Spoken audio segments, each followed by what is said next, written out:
আজকে বন্ধুরা শাপলা ভাজা করব। দেখো, প্রথমে তেল দিয়ে তারপরে সর্ষে আর শুকনো লঙ্কা ফোড়ন দিলাম, তারপরে শাপলাগুলো ভালো করে কেটে তার ভেতর থেকে অনেকটা জল বের করে নিয়েছিলাম। তারপরে শাপলাটার গরম তেল ফোড়ন দেওয়ার পরে ঢেলে দিলাম। তারপর অনেকক্ষণ ধরে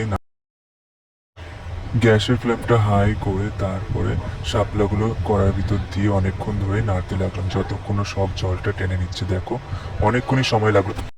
তারপরে যখন অনেকটা জল টেনে নিল তখন লবণ আর হলুদ দিলাম। তারপরে আবার দেখো জল টানছে, অনেক জলটা টানতে টানতে যখন শাপলাটা পুরো শুকিয়ে এলো, দেখো এরকম তেল ছাড়ছে শাপলাটা দিয়ে, তখন অনেকটাই ভাজা হয়ে গেছে। দেখো, পুরো জলটা টেনে নেওয়ার পর তারপরে দেখো শাপলা ভাজা হয়ে গেছে। শাপলা ভাজা হয়ে যাওয়ার পরে খেতে বসলাম আমি শাপলা দিয়ে ভাত।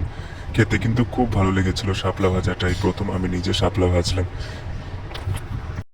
দেখা হচ্ছে পরে আর একটা খাবার ভিডিওতে।